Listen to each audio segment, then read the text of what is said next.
48번째 토라 포션 쇼프팀 재판장들입니다. 드바림, 바에트 아난, 에케브를 통해서 하나님 나라는 말씀들이 실제라고 얘기했고 그것을 쉐마해야 되고 그것을 취하는 에케브를 가진 자들이 하나님 나라에 들어가서 너의 하나님 나라의 운영 통치 시스템까지 지난주에 보았습니다. 이번 주 쇼프팀인데요. 재판장들입니다. 한 단어를 깨워가는 토라 포션을 보고 있습니다. 하나님 나라에 들어가서 하나님 나라를 통치하고 운영하는 시스템을 지난주에 보았는데 이번 주는 쇼프팀 재판장들, 다른 말로 하나님 나라를 통치 운영하는 자들이 누구인지 그리고 무엇으로 어떻게 운영해야 되는지가 나와 있습니다. 재판장들 쇼프팀이라고 얘기하는데요. 쇼프팀들, 통치자들, 재판장들, 쇼프팀 재판장들에게 있어서 재판하는데 가장 중요한 것은 무엇일까요? 다림줄로 비춰볼 수 있는데요. 무엇이 다림줄일까요? 재판장들에게는 다림줄, 다른 말로 절대적인 기준점이 필요합니다. 재판을 하려면 절대적인 기준이 필요한 거죠. 이 기준이 절대적이냐 그렇지 않느냐 따라서 많이 재판의 양태가 달라지게 되겠죠. 그러면 하나님 나라에 있어서 쇼프팀들, 재판장들에게 있어서 절대적 기준이 무엇일까요? 그것을 법이라고 얘기할 수 있고 하나님 말씀이라고 얘기할 수 있습니다. 그리고 법과 하나님 말씀은 누가 주었죠? 법과 하나님 말씀을 하나님이 주셨죠. 그러므로 그 말씀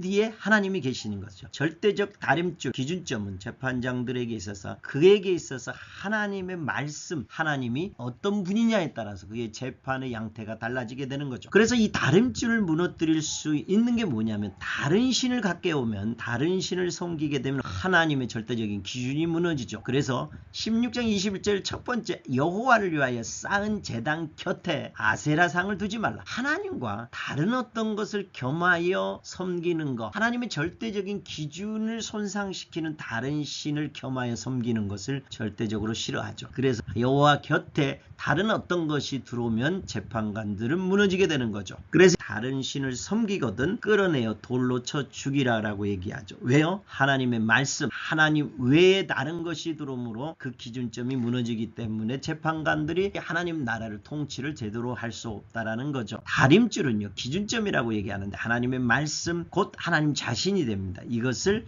하나님 말씀 기준점, 하나님 자신이 공의, 이것을 공의라고 합니다. 예수와는 공이 그러죠. 예수와가 하나님 말씀이라는 거죠. 아브라함이 하나님을 믿음에 그를 의롭다 여겼다 했잖아요. 하나님 그분을, 말씀이신 그분을 믿었기 때문에 의롭다고 하는 거죠. 공의, 의롭다의 기준은 하나님께 달려있는 거죠. 우리가 어떤 도둑질했기 때문에, 간음했기 때문에 우리가 불의한 게 아니고요. 근본적으로 하나님의 말씀, 하나님을 어역했기 때문에 불이라고 하는 거죠. 공의의 반대, 불이라고 하는 거죠. 그럼 하나님의 말씀을 기준으로 잘 재판이 이행되는 상태를 공의롭다, 공의로운 나라, 이렇게 얘기합니다. 한 단어를 풀어보면요, 오늘 쇼프팀은요, 제데크 티르도프라고 하는데요, 공의만을 따르라. 그러므로 오늘 주제 한 단어를 제데크로 하고 싶은데요, 좀 더 강조하고 싶어요. 공의만을, 그래서 제데크로 하고 싶습니다. 첫 번째, 이 쇼프팀들이 공의만을 따르기 위해서 절대적으로 해야 될 게 뭐냐면요, 첫 번째는 공의를 무너뜨리는 다른 신, 우상들을 제거하라고 그랬죠. 우상, 다른 신을 섬길 때 그것을 멸절하라고 얘기합니다. 그리고 또 하나는요, 지방에서 판결이 어려울 때 어떻게 하냐면요, 중앙 한마콤으로 오거든요. 한마콤으로 와서 판결하잖아요. 한마콤 누가 판결하는 거예요? 여호와 하나님의 보좌가 있는 곳이잖아요. 거기서 판결된 것을 절대적으로 따르라고 얘기합니다. 왜요?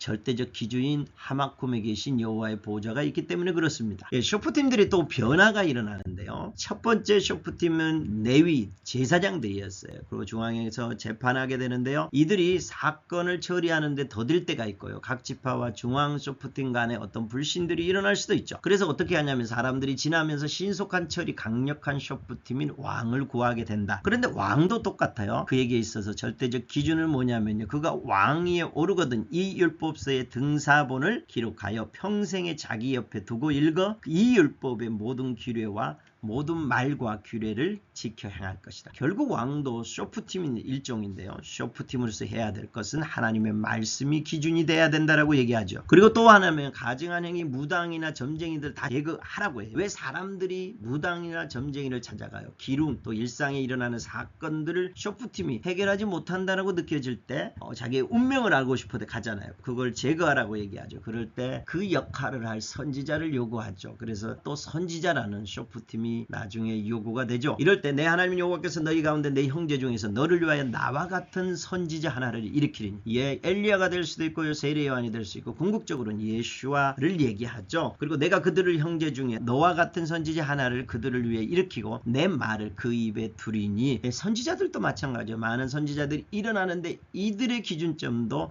하나님의 말씀이 그 입에 있어야 된다는 거. 하나님의 말씀 하나님의 입에서 나오지 않는 것을 행하는 이 선지자들은 가다 제거하라고 얘기하죠. 공의의 또 사각지대가 없도록 얘기하라고 합니다. 도피성은 뭐예요? 무제한 피 흘림을 방지하는 거죠. 기업의 경력표를 사람들이 쉽게 옮길 수 있는 걸 못하게 하게요. 또 유증하는 죄, 그다음에 전쟁할 때 가장 그 공의가 무너질 수 있잖아요. 그래서 무너질 수 있는 거 약혼을 했냐, 결혼식 못했냐, 그럼 돌아가라. 포도원을 했는데 수학을 못했냐, 돌아가라 하는 이런 아주 사소한 거. 만약 이것으로 인해서 공의가 무너질 수 있는 영역들을 다 다루죠. 그리고 두려워하고 또 무서워하면 다 집에 보내죠. 전쟁조차도요. 공의가 무너질 수 있는 모든 영역을 제거하는 것을 보게 돼요. 그 다음에 또 하나는요. 공의가 무너져버리는 살인, 온인 모를 살인에 대해서 제사장과 장로들의 그 문제를 해결하는 것이 나와요. 이 얘기는 뭐예요? 모든 영역에 공의가 풀어지도록 쇼프팀들이 어떻게 공의, 하나님의 말씀을 하나님 나라 가운데 풀어놓고 통치해야 되는지를 얘기하고 있습니다. 쇼프팀은요. 신약에 와서 쇼프팀이 예수화가 되죠. 그리고 예수화를 따르는 제자들이 쇼프팀이 되는데요. 예수 그리스도는 제사장 왕 선지자의 역할을 해요. 병자를 고쳐주고 떡 5개와 물고기 2마리로 5,000명을 먹이시고 바다 위를 걸으시고 옷자락만 만져도 나음을 얻고 저는 자, 장애인, 맹인, 말 못하는 자를 고쳐주죠. 예수 그리스도께서 쇼프팀이 되고 또한 예수 그리스도를 따르는 제자들이 천국 열쇠를 가진 자 쇼프팀이 되죠. 제자들이 먹을 것을 없다라고 얘기하니까 너희가 먹을 것 주라고 하죠. 나중에는 이들이 먹이게 되죠. 베드로가 무리로 가는 사건이 일어나고 또 베드로가 살아계신 하나님의 아들이라고 고백할 때 이 반석 위에 내가 교회를 세울 거다. 내가 천국 열쇠를 가지고 너희들이 이 땅에 하나님 나라를 운영하는 자들이 될 것이다 라고 얘기를 하죠. 재판장들에게 있어서 다림줄은 하나님 말씀이자 곧 그분 자신입니다. 두 가지의 시선을 집중해야 될 것들이 있는데 하나는요. 쇼프팀으로서 반드시 기억해야 될 게 있는데 하나님의 말씀은 기록되어 있는 것으로서 죽은 게 아니라 살아있다는 거예요. 살아 움직인다는 거예요. 바리새인의 문제는 뭐예요? 바리새인들은 아침 저녁으로 기도하고 예배하고 말씀을 문자적으로 잘 지키는 건 너무 의가 탁월했어요. 그런데 예수와 앞에서는 그들의 의가 죽은 의로 만들죠. 왜요? 그 말씀을 실행하는 데 있어서 지금 하나님이 살아계셔서 말씀하시는 것을 찾아가는 길이어야 된다. 우리가 이 성경을 읽고 우리가 말씀을 보는 것은 그 말씀을 통해서 지금 하나님이 말씀하신 건 찾아가는 거죠. 지금 말씀하신 걸 찾기 위해서 우리가 말씀을 읽고 묵상하는 거잖아요. 근데 그것을 놓치면 죽어있는 바리새인처럼 죽어있는 어떤 공의가 될 수 있다라는 거죠. 그래서 여러분이 기억해야 될 거죠. 하나님의 말씀을 가지고 우리가 지금 하나님이 원하는 걸 찾아가는 것. 두 번째는요. 그렇다면요. 지금 마지막 때의 최고의 공의는 뭘까요? 우리가 하나님 말씀을 읽고 예배하면서 기도하면서 하나님 앞에 찾아가잖아요. 그럼 지금 하나님의 마음에 가장 큰 이슈를 행하는 자가 최고의 공의를 행하는 자가 되겠죠. 하나님의 마음은 지금은요. 마지막 때는 딱 하나. 나의 아들 예수아를 내가 시온상의 왕으로 세울 것이다. 그가 곧 간다. 그날이 곧 온다. 준비하. 그 길을 예비하는 자. 지금 마지막 때 최고의 쇼프팀이 될 것입니다. 여러분 하나님의 마음에 있는 예수아께서 왕으로 오시는 시온산으로 오시는 그 길을 예비하는 이 시대 최고의 쇼프팀인 여러분을 진심으로 이 무기또에서 격려합니다. 다음 주는 키테째입니다. 다음 주에 뵙겠습니다. 감사합니다.